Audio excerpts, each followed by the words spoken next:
Oh gitu. Ya kan, Islam juga diserang, Ah, Islam juga menerima syubhat-syubhat. ah, Jadi kita kan juga harus membela Islamnya iya, juga, gitu iya, ya. iya, iya, Banyak ayat-ayat Quran yang ternyata dipakai oleh kalangan mereka iya, untuk memurtadkan orang Islam, Ustaz. iya, iya, Jadi iya. orang Islam yang murtad karena ayat Quran tuh banyak.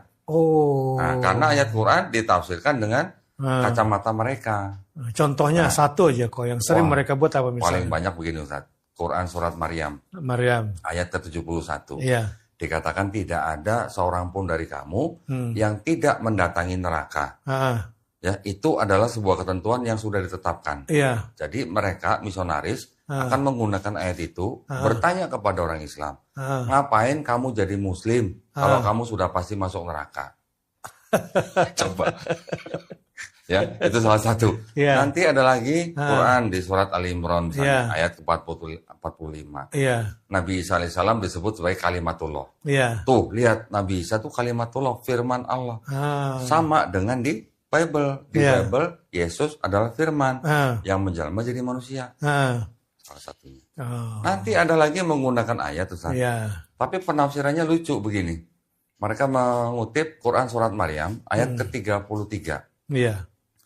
Ketika Nabi Isa diceritakan bercerita atau berkata, semoga kesejahteraan diberikan kepadaku ketika aku dilahirkan, ketika aku diwafatkan, dan ketika aku dibangkitkan. Misionaris akan bilang, tuh lihat Nabi Isa sudah diwafatkan dan sudah bangkit. Iya, iya, iya. Penyimpangan Coba. ya dari Kan penafsiran- tafsir-tafsir kita ya. Penafsirannya penafsiran yang dari kacamata Kristen. Iya, Kristen. Karena di kitab mereka Yesus diceritakan disalib dan bangkit dari ketiga. Itu Tuh sudah gara-gara- bangkit katanya. Gara-gara orang Islamnya nggak baca Qurannya juga Iya. ya. Dia kagak paham kan. Betul. Dia gampang kepancing. Betul. Jadi kita harus tahu seluk-beluk Islam juga Iya. dengan ilmu Islamologi Iya. yang kita gabungkan dengan Kristologi. Iya. Jadi sekarang saya sebut Krislamologi. Ustaz. Islamologi. Bagus sih. Karena dulu zaman-zaman saya masih jadi santri. Iya. Kan susah. Nggak ada kristolog. Iya. Susah sekali. Sangat jarang lah ya. Nah, kebanyakan ya justru misionaris Iya. ya, yang masuk berpura-pura Islam. Mm-mm. Nah kali ini tangkisannya Kodondi dan teman-teman rupanya sangat efektif. Iya. Baik, hari ini Alhamdulillah. judul kita tentang Zionis, Kristen Zionis ini. Waduh, berat ini. Orang awam biasanya tahu Zionis itu kan Yahudi ya, Ustaz, Iya. ya? Tapi ternyata ada Zionis Kristen ya. Gitu ya. Nah, ada apa di belakang misi mereka? Betul. Itu, ya. Iya. Iya, jadi pertanyaannya ya saya sendiri terus terang baru baca sekilas gitu. Dan saya terkaget juga ya ada istilah Zionis Kristen ini. Nah, tapi saya belum paham banget gitu ya. Nah, Kodondi bisa ceritakan nggak kira-kira atau kepada publik lah secara sederhana ya apa itu Kristen Zionis itu? Mungkin mohon maaf Ustaz, sebelum saya jelaskan sedikit tentang Zionis Kristen. Iya. Mungkin masih ada teman-teman kita yang tidak tahu arti Zionis itu apa. Oke. Betul, Ustaz? Zion ya. Ya, Zion itu apa? Zion itu kan sebenarnya kan disebut dengan Bukit Sion Bukit Zion. atau Gunung Sion. Di mana di atas Bukit Sion itu terletaklah kota Yerusalem. Yerusalem. Jadi Zionis adalah orang-orang Yahudi atau orang-orang Israel yang sudah terpencar keluar daripada Israel dan mereka menginginkan punya negara atau bangsa sendiri di Bukit Sion. Di Bukit Maka Zion. gerakannya disebut sebagai Zionisme. Zionis. Yang ya kita tahunya mungkin gerakan Zionisme atau paham Zionisme ini kan diawali oleh orang-orang Yahudi yang tinggal di negara tempat mereka itu mereka dipersekusi gitu. Terutama banyaknya di Eropa dan Eropa Timur, Ya, ya dulu. kan? Makanya ketika timbul gerakan Zionisme, mereka mencoba mendekati Ottoman, Iya. ya kan, melalui siapa? Sultan Abdul Hamid II, Abdul Hamid II. ya. Siapa namanya yang disebut dengan Theodor Herzl inilah. Herzl. Dia ingin mendapatkan tanah di Yerusalem. Yerusalem. Tahun 1897 ditolak. Iya, ditolak. Tahun 1901 ditolak. Iya. Mereka terus berupaya sampai mereka punya negara sendiri. Iya. Sampai akhirnya mereka menggunakan Inggris dan Perancis. Iya. Sampai terjadilah perjanjian Sykes-Picot, perjanjian Balfour. Akhirnya mereka bisa nyebrang sampai ke sana. Iya. Orang awam taunya begitu ya. Ustaz. Iya. Tapi ternyata kan pertanyaan kita kan jadi begini. Kenapa Inggris, Perancis kok mau membantu orang-orang Yahudi kembali ke atau ke tempat Iya. Apa untungnya Palestina. buat Inggris dan Prancis? apa untungnya? Ternyata itu memang ada nggak semua ya Ustaz ya. Ada Kristen juga yang setuju dengan paham Zionis itu. Iya. Artinya ada sebagian kalangan Kristen yang setuju membantu Yahudi untuk kembali ke Palestina. Iya. Dan sampai mereka berusaha melalui, dulu kan namanya Liga Bangsa-Bangsa saja. Iya. Tahun berapa, sampai akhirnya tahun 1947, Liga Bangsa-Bangsa memberikan landasan untuk berdirinya Negara bangsa Israel atau negara Israel. Tahun 48. 1948 baru menjadi Negara bangsa Israel merdeka. Ternyata dari mereka itu di belakangnya ada pihak-pihak Kristen yang juga setuju dengan Zionis itu, Iya. yang mana mereka punya pandangan sama, ada yang dari teologisnya, tapi juga ada dari politiknya gitu kan. Iya. Teologisnya mereka berdasarkan kitab yang disebut dengan Bible-nya orang Kristen, Iya. di mana Bible-nya orang Kristen itu itu sebenarnya 2/3-nya itu punya orang Yahudi. 2/3-nya. 2/3-nya yang disebut dengan Perjanjian Lama. Perjanjian Lama. Di dalam Perjanjian Lama memang diceritakan dari masa penciptaan sampai nabi-nabi kecil. Torah itu ya. Tanah lebih tepatnya. Oh, tanah. Kalau Torah itu bagian dari tanah. Oh. Tanah itu adalah 3 kelompok kitab Ah. yang disebut dengan Torah, Nevi'im, dan Ketuvim. Ah. Torah 5 kitab Musa, Nevi'im kisah nabi-nabi, Ketuvim tulisan-tulisan orang bijak. 3 kelompok ini disebut tanah. Tanah. Nah, tanah ini yang akhirnya menjadi perjanjian lamanya orang Kristen. Oh. Tetapi terjemahan dan penafsirannya itu sudah diubah-ubah oleh Kristen. Sehingga seolah-olah selain menceritakan tentang sejarah bangsa Israel, Iya. tanah ini oleh orang Kristen dianggap sebagai sudah membicarakan tentang akhir zaman, Iya. dan juga kedatangan Yesus di kitab orang Kristen yang perjanjian baru. Iya. Iya. Itu yang sekarang terjadi dengan kitabnya orang Kristen. Iya. Jadi orang Kristen merasa menjadi bagian daripada perjalanan bangsa Israel ini, Iya. sehingga orang Kristen merasa menyebut diri mereka sebagai Israel rohani. Oh. Ya, kalau secara nasab nggak ada hubungan sama Nggak ada Israel. hubungan. Tapi karena ada kedekatan dengan kitab yang mereka pakai, Ah. sehingga mereka merasa mereka sebagai bangsa Israel secara rohani. Jadi kalau bahasa kita tuh anak ideologis lah gitu Anak ya. ideologis, ngaku-ngaku lah gitu. Ngaku. Oh, rohani gitu ya. Ya, karena kitab tanahnya orang Israel ini kan hanya untuk orang Israel. Iya. Orang Kristen yang punya kitab sendiri, mereka juga punya tulisan sendiri atau kitab sendiri. Tetapi yang apa ya? Yang punya kitabnya Kristen ini menggunakan kitabnya orang Yahudi, tapi menggunakan kacamata orang Kristen. Oke. Ini ada perbedaan besar sebenarnya secara teologi. Iya. Tapi kalau secara politik, karena mereka merasa sebagai bangsa Israel rohani, mereka mendukung gerakan Zionisme itu, tapi tidak semua Kristen. Secara teologi bukannya mereka sama? Jauh beda, Ustaz. Beda ya? Yahudi sama Kristen, jauh beda. Maksud saya berani ngomong jauh beda nih. Ya tentu kan kalau dia kan Tuhannya Uzair kalau bahasa Quran ya. Tidak ini semua, tahunnya Ustaz. Isa misalnya gitu ya. Gini. Iya. Mohon maaf ya Ustaz ya. Kalau Ustaz menyebut Uzair berarti kan menyinggung Quran surat At-Taubah ayat ke-30. Ternyata tidak semua Yahudi menganggap Uzair sebagai putra Allah. Tidak semua Yahudi. Di ayat itu memang boleh kalau menurut pakar ya, itu hanya sebagian orang Yahudi yang berada di daerah Arab Saudi. Tapi kalau di Israel tidak menganggap Uzair sebagai putra Allah. Ini dari pakar-pakar ya. Maksud saya secara teologinya berbeda jauh begini Ustaz. Orang Yahudi enaknya pakai kitab ya Ustaz. Iya betul. Tolong ambilin yang itu kopernya. Maksud saya gini Ustaz. Orang Yahudi di dalam kitab mereka itu sebenarnya secara akidah, konsep ketuhanan dan konsep keselamatannya itu dengan Islam sama. Oke. Sama. Mereka juga tauhid, mereka juga mengenal konsep kenabian, mereka mengenal konsep keselamatannya juga dengan bertobat dan beriman. Sama dengan Islam. Kita orang bertobat, orang beriman, orang beramal soleh itu yang mendapat jannah. Mereka juga sama. Mereka juga mengenal sifat-sifat Tuhan mereka.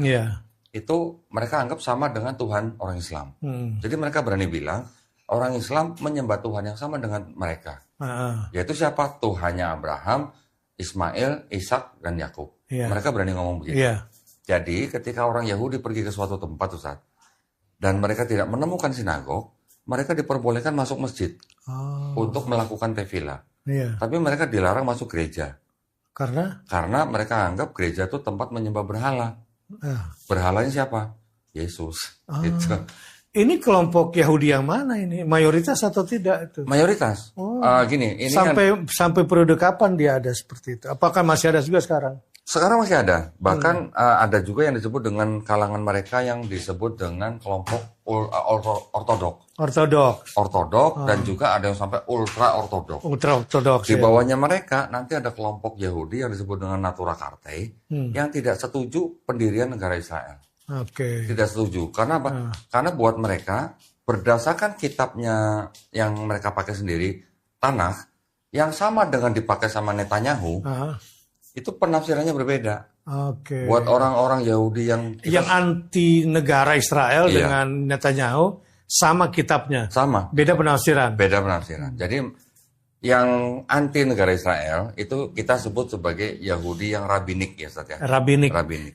Kalau Yahudi yang menjadi Kristen disebut Yahudi Mesianik. Mesianik. Nah, kalau yang Netanyahu itu Yahudinya nggak jelas gitu. Oke. Karena dia tidak Yahudi politik aja lah ya. politik. Kalau dia murni politik. Iya. Tetapi sayangnya Netanyahu juga mencoba menafsirkan ayat-ayat di dalam tanah sesuai kepentingan politiknya. Oke. Dia tetap pakai Tanakh juga ya. Tetap sama pakai tanah. Tapi Nah, sejalan dengan hawa nafsu politiknya. betul.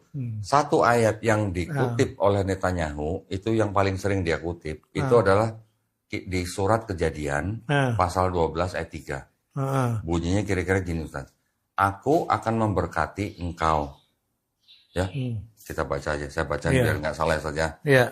Aku akan memberkati orang-orang yang memberkati engkau. Iya. Nah, engkau ini maksudnya siapa? Abraham atau Nabi Ibrahim alaihissalam kita kenal. Iya. Dan mengutuk orang-orang yang mengutuk engkau. Iya.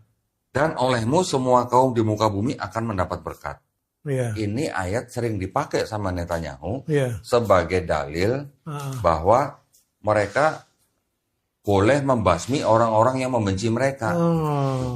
Atas nama keberkatan itu Atas semua. nama keberkatan ini. Jadi boleh dikatakan Netanyahu menggunakan ayat ini untuk mempersempit makna. Gitu. Maknanya dipersempit, jadi ini ada hubungan dengan negara Israel yang sekarang. Padahal ayat ini boleh dikatakan konteksnya kan tidak sampai sekarang. Ini hanya konteksnya pada saat itu gitu.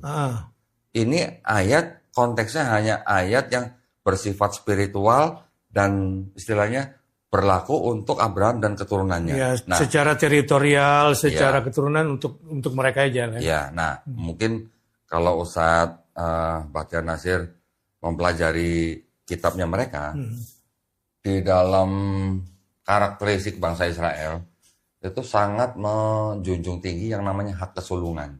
Hak kesulungan. Apa itu? Hak kesulungan anak laki-laki. Oh, anak sulung ya. Anak sulung. Jadi anak sulung itu mendapatkan hak yang paling utama gitu di dalam mereka. Sehingga sampai ketika kita dengar mungkin cerita Nabi Ismail alaihissalam, Nabi Ishak alaihissalam di dalam kitab mereka, itu Nabi Ismail kan diusir bersama ibunya. Yang mendapatkan hak adalah Ishak. Ishak inilah yang dianggap sebagai leluhurnya bangsa Israel sekarang. Iya. Berdasarkan tulisan-tulisan itulah mereka menggunakan itu untuk menguasai Israel, Palestina itu. Zaman sekarang. Ya. Tapi berdasarkan tulisan-tulisan seperti itu. Nanti bahkan diceritakan lagi Ishak punya anak Yakub. Yakub ini punya saudara kembar namanya bukan saudara kembar. Ia punya saudara kembar namanya Esau. Esau ini jadi pemburu. Yakub ini mengelabui ayahnya sendiri dengan mengaku sebagai Yakub untuk mendapatkan hak sulung. Dibantu oleh ibunya gitu. Ya, jadi hak sulung itu buat mereka memang sangat-sangat yang penting. menipu ini bukan Yakub, Esaunya Mas. Yakubnya yang menipu. Yakub yang kita kenal sebagai Nabi Yakub menipu bapaknya dengan berpura-pura sebagai Esau, mengenakan baju binatang kulit binatang sampai diberkati oleh ayahnya. Ayahnya kamulah anak sulung. Itu sampai begitu ya. Ini hanya latar belakang ya supaya yang mendengar. Dan itu tertulis di dalam kitab. Dalam kitab apa itu? Di Kejadian. Di dalam Kejadian. Itu tertulis. Jadi kalau kita sebagai di luar agama itu, kan kita bisa memandangnya dengan kejadian yang sekarang, dengan keadaan yang sekarang, bisa jadi itu adalah memang naskah-naskah yang dipakai oleh pemerintah sekarang sebagai dalil pegangan mereka untuk melakukan kebijakan politik mereka sekarang gitu. Nah, ya. Jadi mereka merasa bahwa tanah ada landasan Palestina itu memang diperuntukkan bagi mereka. Landasannya tafsir itu. Nggak cuma itu aja, ada lagi Ustaz. Ya. Setelah kejadian ada kitab yang namanya Keluaran. Keluaran ini menceritakan Nabi Musa. Ya, kita kenal Nabi Musa alaihissalam. Yang membawa bangsa Israel keluar dari Mesir masuk ke tanah Israel. Selama perjalanan 40 tahun nih. Berputar-putar di situ sampai akhirnya masuk ke Israel dengan mengalahkan atau mengalahkan kota Yeriko namanya. Di sebelah timur Yerusalem. Nah, jadi kalau versi mereka berarti Musa berhasil masuk ke Yerusalem. Musanya tidak ikut masuk. Musanya mati sebelum bangsa Israel masuk sana. Yang membawa bangsa Israel masuk adalah penerus Nabi Musa yang kita kenal sebagai Nabi Yosua bin Nun. Yusha. Jadi dengan cerita-cerita seperti itu kan bisa dipakai oleh orang-orang Zionis Yahudi yang mana mereka mengaku bahwa itulah tanah yang dijanjikan buat mereka. Gitu. Ya kan? Padahal mereka bukan penduduk asli situ. Bukan. Karena mereka masuk situ pun lewat perang gitu dengan mengalahkan Yeriko gitu. Harus perang. Kalau versi Quran kan mereka ngomong kamu perang. Iya. Nah, jadi kalau kita orang di luar agama mereka, kita melihat kan bisa juga ya apa susahnya menulis ini untuk kepentingan bangsa mereka. Gitu kan? Walaupun kita di Quran sering mendengar bahwa Allah SWT sudah memberikan kitab Taurat, kitab Zabur, kitab Injil kepada Bani Israel. Banyak juga orang Islam yang masih berpikir bahwa kitabnya orang Yahudi itulah Taurat yang dimaksud Quran. Benar, Zat? Itu versi dia ya? Enggak, kitanya orang Islam. Versi kita. Kita orang Islam, kadang ketika melihat kitabnya orang Yahudi, itulah Taurat yang dimaksud Quran. Yang kita maksud. Atau kitabnya orang Kristen, itulah Injil yang dimaksud Quran. Sebagian kita beranggapan seperti itu. Sebagian, masih ada yang begitu. Bahkan saya juga sebenarnya sedikit prihatin. Ketika ada teman-teman kita, Muslim, bahkan Ustadz, menyebut kitab mereka dengan sebutan Injil. Itu sebenarnya tidak tepat. Tidak tepat, karena udah banyak perubahan ya. Iya, jadi maksud saya, Injil di dalam Quran itu kan cuma satu. Yang diterima oleh Nabi Isa alaihissalam. Untuk Bani Israel pada zaman itu cuma satu. Kata kitab sendiri dalam Quran konteksnya kan bisa juga hukum, ketetapan, perintah, aturan. Belum tentu harus berupa buku gitu. Sedangkan yang di dalam kitabnya orang Kristen yang mereka sebut Injil itu ada Injil Matius, Injil Markus, Injil Lukas, Injil Yohanes. Itu bukan Injil yang diterima Nabi Isa alaihissalam. Itu versi sahabatnya lah ya, pengikutnya. Bukan juga. Saya mau nanya Ustadz nih. Ustadz ini kan lebih ahli dalam ilmu Islam dibandingkan saya. Pernah nggak Ustadz Bahtiar Nasir membaca di dalam Quran atau di hadis yang sahih Nabi Musa alaihissalam dan pengikutnya menulis kitab Taurat? Enggak lah. Pernah nggak Ustadz membaca Nabi Isa alaihissalam dan Hawariyun menulis kitab Injil? Nggak ada. Pernah nggak Ustadz Bahtiar Nasir membaca ayat Quran, kami yang menurunkan Taurat atau kami yang menurunkan Injil dan kami pula yang menjaganya? Enggak, istilah itu enggak ada. Enggak ada, ada Quran aja. Kalau begitu bagaimana kita yakin kitab mereka adalah Taurat dan Injil yang dimaksud Quran? Iya. Oke. Jadi saya berani mengatakan bahwa kitabnya orang Yahudi dan kitabnya orang Kristen itu bukan Taurat dan Injil yang dimaksud oleh Quran. Itu maksud saya. Kita sebut aja Bible ya. Bible gitu aja ya. Ya modern dikit lah pakai bahasa Inggris. Bahasa mereka ya. Iya. Paling jauh Holy Bible. Paling jauh. Tapi itu bukan Taurat dan Injil yang dimaksud Quran. Karena Quran juga sudah berani menyatakan bahwa mereka Bani Israel sebelumnya sudah mengubah-ubah, ya kan? Bahkan ketika Nabi Isa alaihissalam diutus kepada Bani Israel, itu juga mereka sudah berani mengubah-ubah. Bahkan Quran juga sudah berani mengatakan bahwa yang disebut sebagai berasal dari Allah ternyata bukan. Itu semua sudah saya buktikan, Ustaz. Jadi Zionis Kristen ini berarti punya landasan-landasan teologis itu semua ya. Iya. Nah, sehingga mereka mengatakan bahwa apa yang mereka lakukan ini adalah sah ya, berdasarkan teks-teks kitab suci mereka. Jadi teologi atau pemahaman Zionisnya Yahudi dan pemahaman Zionisnya Kristen, Ustaz. Sebagian Kristen ini sebenarnya tidak 100% sama. Kalau yang Zionisnya orang Yahudi, mereka murni ingin punya negara sendiri. dengan apapun caranya. Iya. Tapi kalau yang Zionis Kristen, ini mereka ingin membantu orang-orang Yahudi itu mempunyai negara mereka sendiri, tapi mereka punya agenda di belakangnya. Apa itu? Agenda di belakangnya apa? Mereka ingin menjadikan orang-orang Yahudi itu masuk Kristen. Oh, sebentar sebelum ke sana. Lokasinya berbeda nggak antara dua kelompok ini? Apakah harus di Bukit Zion? Iya. Kan mereka pernah punya rencana juga sebelumnya, ada yang selain di Zion ini kan, rencana-rencana bersama Inggris dulu. Setahu saya kalau kita bicara Zionisme, itu tempatnya cuma di Yerusalem aja. Tidak ada tempat lain. Oke. Karena gini, orang Yahudi punya kitab sendiri, Tanakh. Di Tanakh ini ada konsep Mesias. Iya. Nah ya, ada Mesias yang akan datang. Kristen mengklaim bahwa Mesias yang dimaksud dalam kitab Yahudi itulah Yesus. Dan mereka juga punya kitab lagi yang disebut dengan Wahyu, yang meramalkan bahwa Yesus itu nanti kan akan datang lagi kedua kali. Yang kedua kalinya. Kita Islam juga punya hal yang sama. Tetapi di dalam perbedaannya, orang Kristen menyatakan bahwa Yesus yang akan datang itu sebagai hakim yang adil dan sebagai Tuhan. Sebagai Mesias yang dijanjikan, makanya dia disebut Tuhan. Gitu. Nah, ini agak berbeda dengan Yahudi, Ustaz nih. Mesiasnya yang dalam kitab Yahudi, itu dia mempunyai beberapa syarat. Syarat pertama, yang datang Mesias itu benar-benar manusia, bukan Tuhan yang jadi manusia. Ini kata orang Yahudi. Mesias yang akan datang itu harus keturunan Raja Daud melalui anaknya Salomo, atau kita kenal Nabi Sulaiman. Mesias yang akan datang itu nanti datang ketika di seluruh dunia sudah tidak ada perang. Mesias yang akan datang itu nanti akan datang ketika seluruh manusia di bumi ini sudah mengenal Hashem atau Tuhan yang Maha Esa. Hashem. Mereka sebut Hashem. Mereka tidak boleh sebut yang 4 huruf itu Yod, He, Vav, He. Mereka ganti dengan Adonai atau Hashem. Dan di dalam kitabnya orang Yahudi itu tidak ada konsep Mesias yang akan datang itu datang menyelesaikan misi, pergi, datang lagi. Nggak ada begitu. Nggak ada istilahnya PP gitu, nggak ada.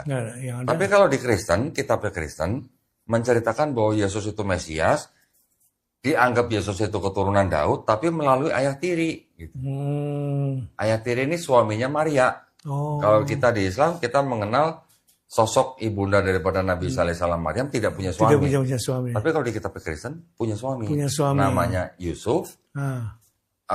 Dia dianggap sebagai keturunan Raja Daud melalui Salomo. Tapi kan ayah tiri. Karena di dalam kitab Kristen mereka juga menceritakan Yesus lahir dari Roh Kudus. Ya, bukan hasil hubungan badan antara Maria dan Yusuf. Itu menurut orang Yahudi, kalau anak tiri atau anak adopsi itu tidak bisa diklaim sebagai anak keturunan Daud melalui Salomo. Ketika Yesus lahir masih ada perang. Zaman sekarang juga masih ada perang. Ketika Yesus lahir masih ada banyak orang yang tidak mengenal Hashem. Bahkan sampai sekarang ada orang-orang pedalaman yang tidak mengenal Tuhan Yang Maha Esa. Jadi buat orang Yahudi, Yesus bukan Mesias yang dijanjikan. Buat orang Kristen, Yesus Mesias yang dijanjikan. Nah, perbedaan konsep Mesias ini yang sekarang boleh dikatakan sama Kristen ini diikutin dulu. Tapi ketika Yahudinya sudah menguasai Yerusalem, sudah menguasai Palestina, nanti Kristen yang ini yang akan mengkristenkan. Nah, gitu. Karena mereka membantu lewat Prancis, lewat Inggris, lewat Amerika. Secara politik kan mereka sekarang punya semua gitu. Jadi nanti siapa yang menang menggunakan istilah Mesias itu ya. Jadi Mesias Kristen yang dipakai nanti, bukan Mesias Yahudi ya. Maunya orang Kristen begitu. Begitu.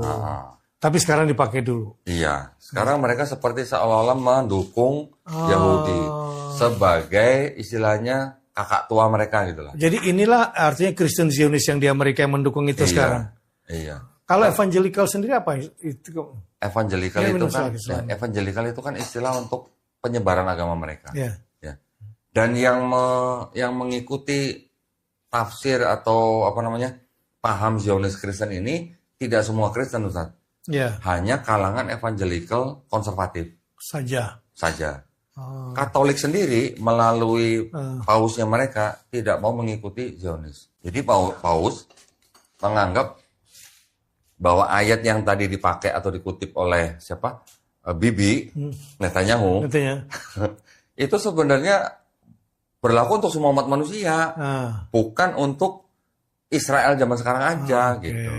Jadi ada perbedaan Ustaz nih antara tafsir Zionis Kristen dan tafsir Kristen arus utama. Ini ada perbedaan. Ya. Makanya Paus kan juga menyerukan bahwa di Yerusalem itu harusnya menjadi kota yang penuh damai, bukan kota yang sekarang penuh dengan perang. Gitu.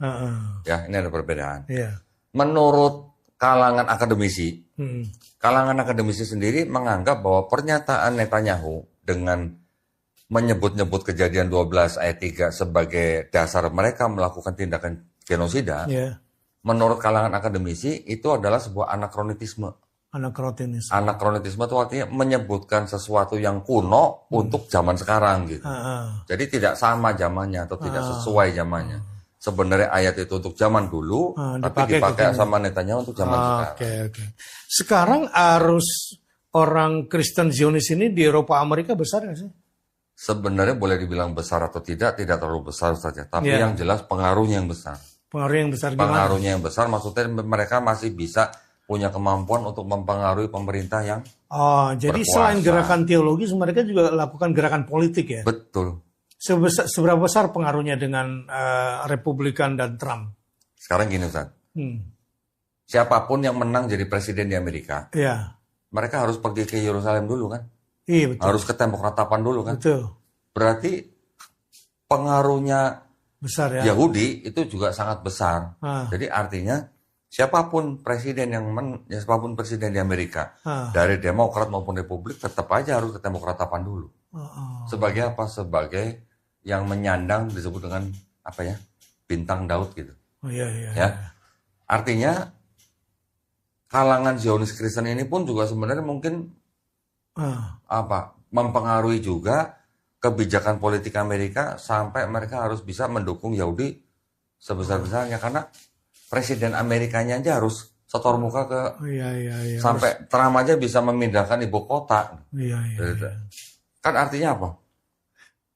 Pengaruh politik sangat kuat. Besar gitu. Tapi itu nggak berpengaruh di Demokratnya. Saya rasa tetap ada pengaruhnya. Tetap ada pengaruhnya ketika berurusan dengan Israel. Ketika berurusan dengan Israel, pengaruhnya sama. Tetap ya. Nah, tinggal terkait dengan Timur Tengah ya. Tinggal bagaimana pengaruhnya Zionis Kristen dan Zionis Yahudi ini yang di belakang pemerintah Amerika ini saling mempengaruhi. Gitu. Tapi mereka saling mendukung sebenarnya, bukan bertentangan. Bertentangannya nanti kalau sudah Yahudi itu berhasil dikristenkan. Di situ nanti pertentangannya. Iya. Akan ada ke situ nanti perjalanannya. Urusannya ke situ. Tapi mereka saling saling tahu nggak situasi ini? Bahwa mereka bahwa ada rencana dari kelompok Kristen ini untuk mengkristenkan si Yahudi. Si Yahudi ini sadar nggak? Yahudi ini tahu, Yahudi ini juga tahu. Makanya saya punya seorang teman rabi, rabi. Dia sekarang tinggal di Israel. Namanya Rabbi Tovia Singer. Dia sekarang berada di sebuah kelompok yang menentang upaya-upaya orang Kristen yang ingin memurtadkan orang Yahudi. Ya. Jadi sekarang di Yerusalem banyak orang-orang Kristen, misionaris sudah ke sana. Sudah banyak yang ke sana dan berusaha mengkristenkan orang-orang Yahudi. Oh gitu. Dan mereka dari kelompok Mesias ini tadi ya? Macam-macam. Nah, ini tercampur. Kalau ini tercampur. Jadi kalau yang Zionis Kristen punya kelompok sendiri, tapi orang-orang Kristen yang mungkin tidak ikut Zionis Kristen pun juga mengirimkan misionaris ke Yerusalem. Ke Yerusalem juga. Yang mungkin juga dibiayain sama yang Oke, dakwah mereka nih kalau saya menyebutnya dakwah atau misi mereka mengkristenkan orang Yahudi, apakah juga mereka lakukan terhadap orang-orang Kristen di dunia ini? Iya, tapi mereka juga melakukan kristenisasi di seluruh dunia, termasuk Paus, termasuk Vatikan. Paus pun dikristenkan sama dia? Bukan. Katolik dan Protestan ini sama-sama melakukan kristenisasi. Bahkan Paus sendiri melalui Konsili Vatikan yang kedua tahun 1965 juga menyerukan untuk kristenisasi ke seluruh dunia. Yang Kristen Protestan juga melakukan hal yang sama, misionaris juga. Bahkan mereka melakukan beberapa gerakan yang kalau saya bilang tuh kontekstualisasi misionaris di lapangan. Kita menyebut dengan sebutan apa? C1 sampai C6. Iya. C1 sampai C6 ini sebenarnya sederhananya begini Ustaz. Iya. C1 itu Ustaz, mereka mendirikan tempat ibadah dan melakukan kebaktian mereka dengan bahasa dari asal mereka. Misalnya dari Belanda menggunakan bahasa Belanda. C2 menggunakan bahasa lokal. C3 selain bahasa lokal menerima budaya dan tradisi lokal. Iya. C4 selain menerima bahasa lokal, menerima budaya dan tradisi lokal, sudah menerima budaya dan tradisi Islam. C5 sudah berpenampilan seperti orang Islam. Sudah menggunakan atribut-atribut Islam. Tapi masih belum mengaku orang Islam. C6 sudah ngaku orang Islam, KTP Islam, sholat dan sebagainya, tapi sebenarnya dia misionaris. Udah gitu ya? Sudah begitu. Ustadz ingat dulu Snuk Hurgronya. Nah itu C6. Itu C6 itu ya? Udah mulai hafal Quran lah itu ya, dikit-dikit ya? Sudah belajar Quran, bahkan mengajarkan Quran kepada orang Islam. Itu C6. Sampai begitu. Itu dilakukan oleh dua kelompok ini? Atau berbeda polanya? Polanya mungkin mirip, tapi coraknya mungkin berbeda. C6 ini tadi dilakukan oleh Katolik atau oleh Protestan? Protestan. Kalau yang Katolik itu lebih banyak membangun tempat ibadah. Iya. Nah dari situ baru dia menarik orang-orang untuk masuk. Ini sedikit. Saya ingat Ustaz, mohon maaf ya Ustaz ya. Tahun 2017 di Malang Selatan dibangunlah gereja Katolik besar. Setiap orang kampung yang masuk gereja keluar dari gereja 100.000 per kepala. Dengan ini. Iya. Itu salah satu caranya mereka. Iya. Orang kampung 100.000 tahun 2017 bisa buat makan seminggu Ustaz. Iya udah cukup. Gitu maksudnya. Langsung dibaptis tuh. Nggak tahu dibaptis atau enggak. Kalau baptis kan nggak harus langsung datang pertama kali baptis. Nggak harus ya. Baptis tuh bisa setelah berapa bulan baru dibaptis. Tapi yang jelas sudah member lah ya. Sudah member. Udah bisa laporan ke atas. Sudah. Bahwa ini keberhasilannya udah begini. Betul. Gitu. Nah, cara-cara seperti itu dilakukan di banyak tempat Ustaz. Itu setelah mendapatkan itu biasanya dapat cair juga nggak dari atas? Saya nggak tahu persis Ustaz ya. Tapi kalau yang jelas yang namanya biaya untuk kristenisasi itu memang sangat besar. Besar kan? Sangat besar. Bahkan Ustaz ingat sendiri beberapa tahun yang lalu orang di Itali pada protes, pada demo. Kenapa? Karena pendapatan mereka dipotong kepada Vatikan, setor ke Vatikan. Dan sama Vatikan buat apa? Ya buat kristenisasi itu. Akhirnya sekarang orang-orang Italia pada nggak mau dipotong lagi. Nggak mau bayar pajak lagi gereja gitu. Itu pajak ya, bukan semacam zakat ya, bukan? Pajak, itu pajak, bukan perpuluhan. Bukan perpuluhan. Kalau perpuluhan lain lagi. Jadi dia kena 2 kali potong? Bisa 3 kali malah. Oh ya, apa aja? Contoh begini.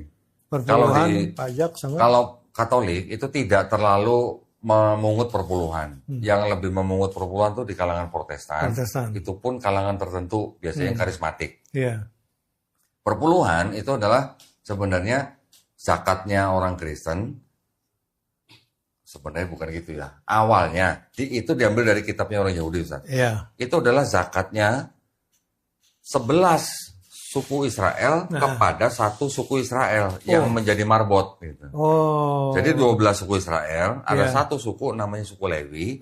Ini yang mengurusi bait suci. Dia sebagai marbotnya. Dia sebagai marbotnya. Yang lain bayar suku perpuluhan. Lain bayar 1/10 kepada itu mereka. Ceritanya begitu. Tapi syaratnya harus dilakukan di bait suci. Ngasih perpuluhannya. Pada masa itu. Dan harus di tanah Israel. Ketika sekarang bait sucinya sudah tidak ada. Orang Yahudi sudah tidak melakukan perpuluhan. Tapi orang Kristen yang mengambil dokumennya orang Yahudi masih menarik perpuluhan. Padahal menurut pendiri agama Kristen sendiri yaitu Paulus, hukum Taurat yang ada di kitabnya orang Yahudi itu sudah dibatalkan dengan matinya Yesus di atas kayu salib. Ya, jadi menurut pendiri Kristen, hukum Taurat itu sudah batal karena Yesus sudah mati di atas kayu salib buat menebus dosa manusia. Jadi orang di luar Yahudi tidak perlu ngikut hukum Taurat. Gitu.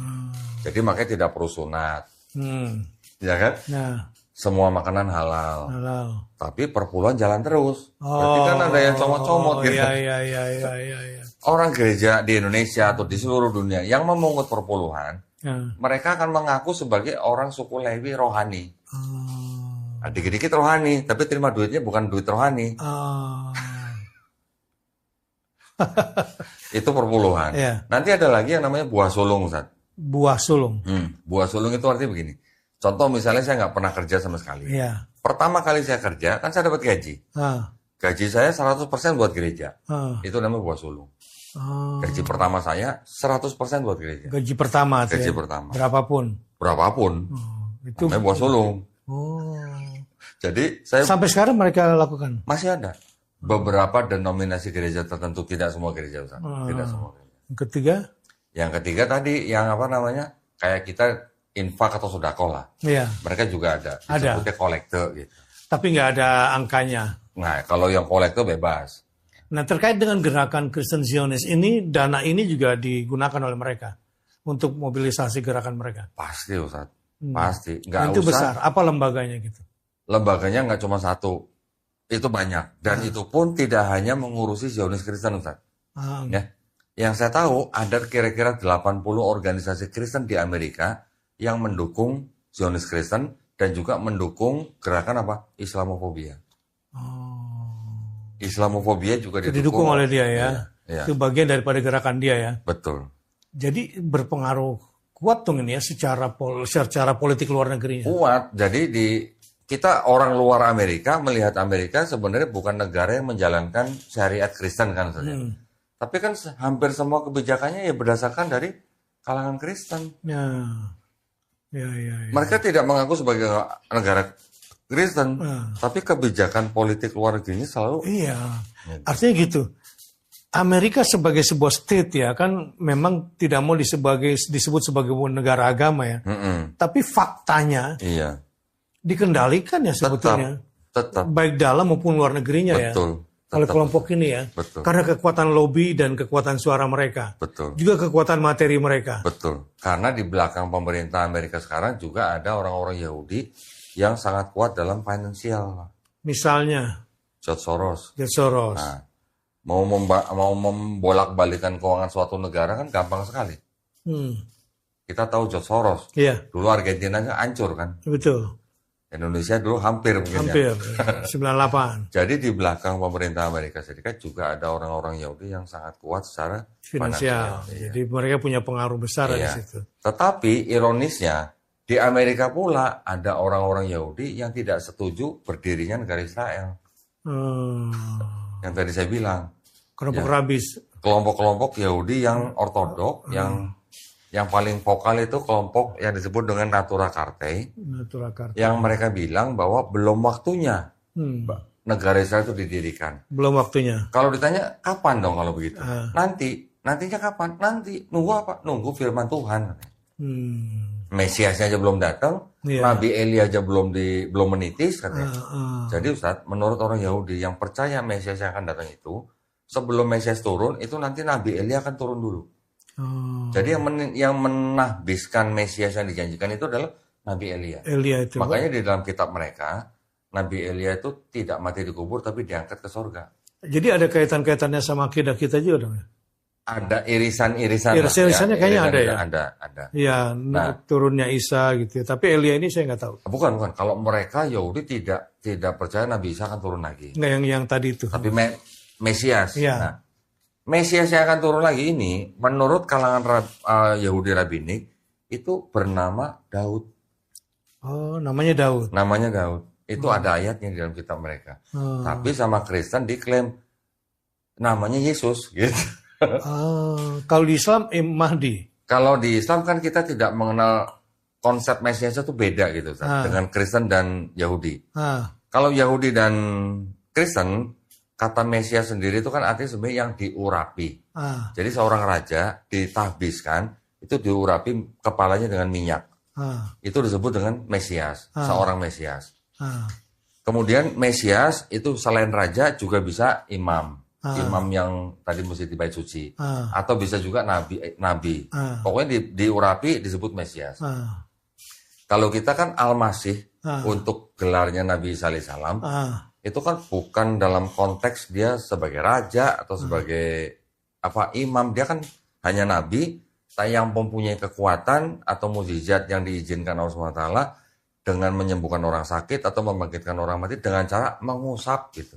Iya. Nah, jadi kalau Al-Masih yang kita tahu dalam Islam literalnya atau artinya mengusap. Tapi kalau Yahudi dan Kristen yang diurapi. Gitu. Yang diurapi, gitu maksud. Bedanya di situ. Kok ada satu lagi nih tentang Christian United for Israel, QV ini.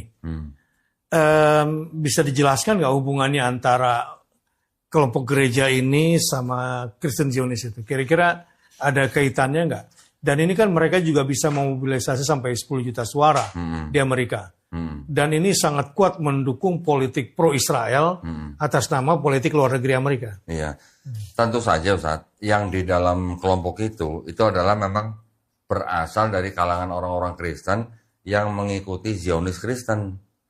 Ya, mereka bisa dapat suara itu pun belum tentu mereka murni mengeluarkan visi dan misi yang sesungguhnya Ustaz. Iya. Jadi mereka bisa aja mereka menggunakan agenda lain atau kampanye lain untuk mendapatkan suara 10 juta orang itu. Tetapi yang jelas dari setiap suara yang mereka dapat itu kan dukungan sampai ke Israelnya kan memang kita bisa melihat nyata ya. Tapi digunakan untuk apanya kan itu yang juga belum tentu. Ya, mereka sendiri juga sampai sekarang mungkin belum tentu bisa melihat hasilnya seperti yang sesuai harapan orang-orang Amerika gitu. Tentu saja kalau kita melihat misalnya ketika Israel melakukan langkah-langkah yang secara fisik ya. Katakanlah pemindahan ibu kota ke Yerusalem misalnya. Ya. Kalau memindahkan ibu kota itu sih mungkin tidak terlalu bukan agenda utama lah. Bukan agenda, tapi mungkin itu hanya salah satu pembuka jalan gitu. Iya. Tapi sebenarnya agenda utamanya itu nanti gitu. Ini belum selesai urusannya sebenarnya. Nanti orang-orang Kristen yang itu nanti akan mengharapkan orang-orang Yahudi yang di sana itu akan masuk Kristen. Nah, kalau mau dibilang penggalangan, itu target jauhnya ke situ ya. Target jauhnya ke situ. Karena itu tadi kejadian 12 ayat 3. Yang ditafsirkan Netanyahu ini, yang ditafsirkan sama Zionis Kristen beda ternyata juga nih. Yang Zionis Kristen dengan Kristen Arus sama beda lagi. Kira-kira pengaruhnya Zionis Kristen ala Amerika nih, itu menyebar nggak sih ke Eropa atau ke Amerika? Ada di juga. Inggris, Prancis juga itu ada. Ada gerakan ini. Jadi mereka terkoneksi semua tuh ya? Ada pasti. Cuman memang tidak terlalu mencolok gitu ya. Tidak terlalu mencolok. Bagaimana mereka menggunakan media, budaya pop, lembaga pendidikan untuk menyebarkan teologi politik mereka itu? Zionisnya. Kita mungkin nggak usah jauh-jauh di Eropa ya Ustaz ya. Yeah. Di Indonesia ada nggak orang Kristen yang mendukung Israel? Banyak lah. Ada. Iya. Itu juga bagian dari orang-orang Kristen yang Zionis berarti. Iya, sering tampil di TV sama si Hussein kan. Nah itu dia. Itu saya bilang bisa jadi dia adalah bagian daripada Kristen Zionis. Bisa jadi dia wakil yang dari sana gitu. Ya. Sekarang hubungannya apa gitu? Dia bukan bangsa Israel, tapi kenapa dia membela orang Israel? Itu saya bilang, mereka mengaku sebagai Israel rohani. Iya. Berarti gini, sekarang kita masuk ke segmen 3 nih kok. Ya, tadi sudah bicara teologinya, kita bicara politiknya, sekarang ke Indonesia nih. Kelompok mereka. Dalam konteks Indonesia yang mayoritas Muslim, apakah ada bentuk soft power atau pengaruh ideologi Zionis Kristen yang masuk lewat jalur budaya kah, lembaga sosial kah, atau gereja-gereja tertentu? Ustadz pernah dengar kejadian beberapa waktu yang lalu di di Indonesia Timur? Iya, Manado ya. Ada kelompok yang mengaku sebagai pendukung Israel. Iya betul. Kira-kira bisa nggak mereka dibiayai dari sana? Mungkin. Bisa aja. Sangat mungkin. Nah itu maksud saya Ustadz. Iya. Jadi di Indonesia juga ada Zionis Kristen. Iya. Ya saya nggak usah sebutin kelompoknya lah ya. Iya. Orang individunya dan berupa kelompok memang ada. Iya. Bahkan mereka ya berani mengibarkan bendera Israel kan di Indonesia ya. Betul. Nah, sekarang orang Kristen kan tidak ada hubungannya dengan Zionisnya Yahudi sebenarnya. Kok kenapa membela-bela Yahudi gitu? Iya. Mendukung Yahudi kalau mereka ngakunya sebagai Israel rohani. Juga sebenarnya masih kurang apa ya, sama orang Yahudi sendiri juga diketawain kok. Iya. Orang Yahudi kalau ngeliat orang Kristen manggul salib di Yerusalem, orang Yahudinya ludah saat. Oh ya, kenapa? Ya mereka menganggap itu sebagai Avodah Zarah. Penyembahan berhala. Itu berhala ya. Jadi salib itu bagi mereka berhala bagi si Yahudi. Iya. Banyak video-video di YouTube. Iya, iya, Ketika ada orang-orang Yahudi yang ketemu dengan orang Kristen lagi manggul salib, ada perayaan apa gitu, orang Yahudinya pasti meludah depan mereka. Kok Coba. di Indonesia, seberapa besar sih pengaruh Kristen Zionis ini terhadap Indonesia di gerakannya, baik dari sisi kemanusiaan, ya kalau ada bencana gitu, atau dari sisi pendidikan, atau dari sisi apalah budaya gitu? Kalau dari sisi pendidikan sepertinya tidak masuk. Kalau dari sisi politik juga sepertinya sulit. Atau mungkin mereka tetap ada upaya, tapi sulit untuk merubah sikap politik Indonesia terhadap Israel. Saya rasa itu sulit. Kalau dari sisi, paling dari sisi apa ya? Dari sisi kayak semacam budaya dan komunitas, hanya untuk menciptakan sebuah paradigma baru gitu, Ustaz. Iya. Sepertinya itu, hanya ingin mencari keseimbangan bahwa Israel itu juga punya teman loh gitu. Iya. Sepertinya itu, hanya itu aja. Gitu ya. Tapi kalau sampai masuk ke politik saya rasa enggak. Enggak ya. Sekarang gini kok. Kita kan lagi bicara nih objektifnya aja kan, informasi ya. Bagaimana seharusnya kita nih Muslim Indonesia tanpa ada kebencian ya, tanpa ada harus menyebarkan kebencian enggak. Tapi ya mereka jelas punya gerakan itu kan. Jadi secara politik luar negeri mereka kuat, bahkan mempengaruhi Timur Tengah. Mereka juga punya dana yang sangat besar. Kira-kira bagaimana seharusnya Muslim Indonesia dalam mengantisipasi mereka tanpa harus mengeluarkan nada kebencian? Kita tetap harus menyuarakan untuk membebaskan Palestina, udah itu aja. Tetap itu aja. Kitanya yang harus lebih rutin, lebih giat, lebih gencar menyuarakan Free Palestine. Nah, teman-teman, ternyata isu bicara Free Palestine itu bukan cuma ngapain sih nolongin negara orang ya. Iya. Ternyata merupakan landasan kuat juga untuk membentengi iman kita ya. Betul.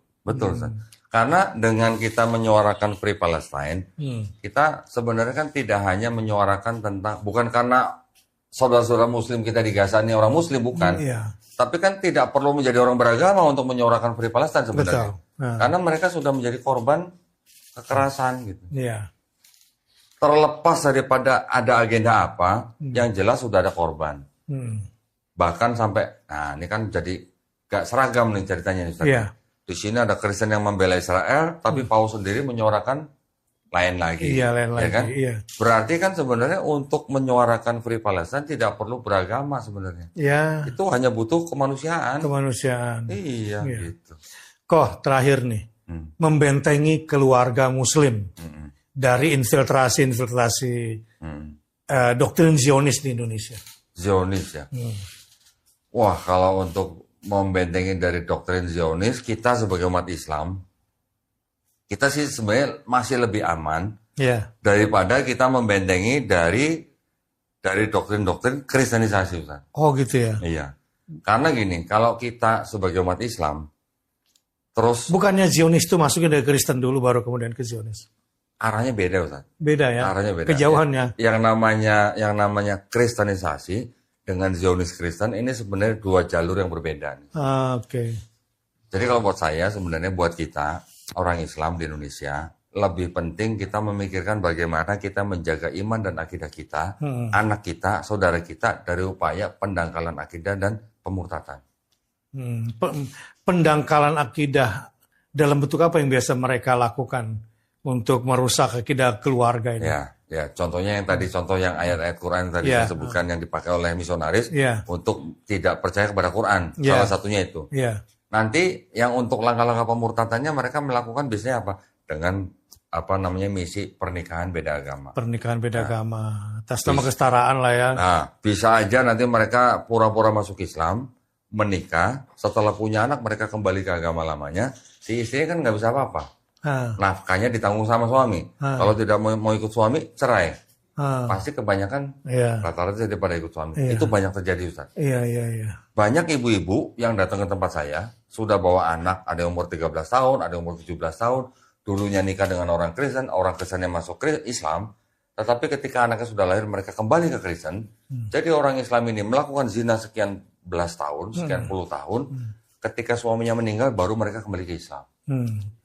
Tapi kan kok sekarang ini kayak pendidikannya, dokter, ada ustadz-ustadznya, ada akademisinya yang mengajarkan agar kita saling mencintai sesama warga bangsa, sesama berbeda agama.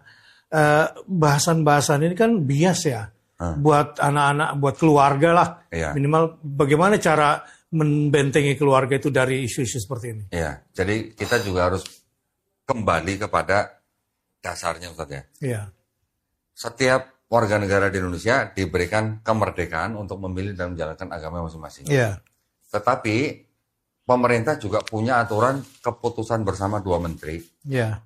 Menteri Agama dan Menteri Dalam Negeri nomor 1 tahun 79, di mana di dalam bab 3 pasal 4 itu dilarang mensiarkan agama kepada orang atau kelompok orang yang sudah beragama. SKB 13. Tidak boleh.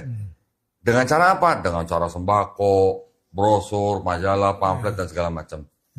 Upaya-upaya itu masih dilanggar oleh kalangan mereka, Ustaz. Karena mereka memang diperintahkan dalam kitab mereka. Karena itu pergilah, jadikanlah semua bangsa muridku. Baptislah mereka dalam nama Bapa dan Putra dan Roh Kudus. Perintahnya begitu. Perintahnya gitu. Walaupun itu ayat tidak otentik, Ustaz ya. Iya.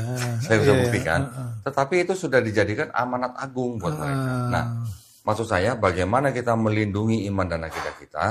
Kita orang tua paling tidak harus tahu ilmu yang namanya Krislamologi. Mungkin tidak perlu dalam-dalam, tapi kita tahu bahwa perbandingan antara Kristen dan Islam itu begini loh, ya. Masing-masing punya akidah, masing-masing punya hak mengatakan bahwa agama ini yang benar, yang lain salah. Kita juga harus hati-hati dengan apa? Dengan liberalisme, dengan sekulerisme, dengan pluralisme. Pluralisme ini yang kadang-kadang membawa kita menjadi akidah kita jadi turun. Nah ini dia agenda-agenda ini kok. Coba lebih spesifik di situ. Tokohnya kah, lembaganya kah? Kira-kira gimana kok? Saya mungkin nggak usah sebut tokoh. Isyaratnya aja lah. Isyaratnya begini. Misalnya apa yang dia bawa gitu. Isyaratnya begini. Pernah nggak kita menonton, misalnya di TV atau di media sosial, seorang pemuka agama Islam bisa mengatakan semua agama sama? Iya. Ya menurut Ko Dondi gimana tuh kalau ada pemuka Islam mengatakan semua agama sama? Itu berarti orang yang ngomong itu dia istilahnya akidahnya sudah bukan Islam kalau begitu. Astagfirullah. Karena kalau dia ngomong semua agama sama, dia sedang menentang inna dina indallahil Islam. Iya. Betul nggak? Betul. Jadi maksud saya begini, setiap agama itu berhak mengatakan bahwa agama dia yang benar, yang lain salah. Iya. Kita orang Islam harus berani ngomong bahwa agama Islam itu yang benar, yang lain salah. Orang agama lain juga berhak mengatakan agama mereka yang benar, yang lain salah. Mereka mau bilang Islam salah juga nggak apa-apa. Tapi bukan berarti kan kita harus bermusuhan. Enggak. Ya, sebagai anak bangsa, kita tetap harus menjaga persatuan dan kesatuan negara Republik Indonesia. Tapi urusan agama masing-masing gitu. Jangan bilang semua agama sama. Kalau semua agama sama, emang Tuhannya sama. Emang konsep keselamatannya sama kan beda. Konsep peribadatannya juga sama apa enggak? Gitu. Jadi maksud saya, kita sebagai orang Islam harus benar-benar berlandaskan Quran, Ustaz. Di Quran sudah dijelaskan inna dina indallahil Islam. Bagaimana kita bisa menerima semua agama sama gitu? Kan sudah jelas beda jauh gitu, Ustaz. Kalau sekarang kurikulum berbasis cinta kok. Ada lagi kan? Bahkan beberapa waktu yang lalu yang saya tahu, Ustaz ya, di kurikulum pendidikan anak SD SMP itu ada pertanyaan-pertanyaan yang sudah disisipin. Contohnya ada pertanyaan dalam ulangan. Agama Yahudi dibawa oleh Nabi Musa. Siswa kan suruh menjawab betul atau salah. Kalau siswa jawab betul, gimana menurut Islam? Bermasalah. Tapi kan kalau siswa jawab salah, sama gurunya disalahin. Berarti kan itu tidak sesuai dengan akidah Islam. Mana ada agama Yahudi dibawa oleh Nabi Musa? Buat orang Yahudi ya monggo silakan, tapi buat orang Islam kan bukan. Nabi Musa alaihissalam tetap membawa Islam. Nah, contohnya seperti itu. Agama Kristen dibawa oleh Nabi Isa. Nah, yang begitu kita harus hati-hati. Saya juga pernah dihubungin oleh beberapa pengajar, bahkan dari kalangan dari sekolah tinggi Islam sendiri malah, yang mana masih ada hal-hal seperti itu yang menjadi tantangan buat mereka untuk dihapuskan gitu. Jangan sampai masuk juga sampai ke dalam lembaga pendidikan Islam. Gitu, Ustaz. Nah, memang yang kurang dalam pandangan saya di setiap lembaga pendidikan Islam, oke, pendidikan Islamnya bagus. Tapi perbandingan dengan agama lain ini yang kurang tajam. Ya. Sudah ada, Ustaz. Sekarang disebut sebagai studi agama-agama. Ya. Dulu kan kita sebut perbandingan agama. Ya. Sekarang kita sebut studi agama-agama atau ilmu usuluddin. Ya. Tetapi di dalamnya saya sering diskusi dengan dosen-dosen studi agama-agama. Saya panggil Ustadz. Ustadz kan mengajarkan studi agama-agama. Iya, betul. Berani nggak menyalahkan A membenarkan B? Nggak berani. Nggak berani. Karena mereka hanya membandingkan, tidak berani membenarkan atau menyalahkan. Tapi kalau kristologi atau krislamologi, kita harus berani membenarkan Islam, agama kita, menyalahkan agama lain. Tapi bukan berarti kita memusuhi orangnya. Betul. Itu yang dari misi kita, Ustaz. Saya kira ini jadi closing yang baik ya. Mudah-mudahan ya. Jadi bukan berarti kita harus bermusuhan, bukan. Kita tetap harus menghormati, kita tetap harus bertoleransi, tapi urusan agama masing-masing. Ya, lakum dinukum Lakum waliyadin. dinukum waliyadin. Sangat bermakna dan sangat tajam dengan closing yang baik. Terima kasih kok. Sama-sama, Ustaz. Terima kasih banyak. Barakallahu. Mudah-mudahan nanti kita bisa lanjut nih. Insya Allah. Terutama di tema-tema keluarga. Saya kira ini penting kok. Kalau gitu insya Allah izinkan saya undang Ustadz Batin Nasir yang Dengan studio senang saya. hati. Insya Allah, Ustadz ya. Siap. Siap, insya Allah. Insya Allah. Terima kasih sahabat.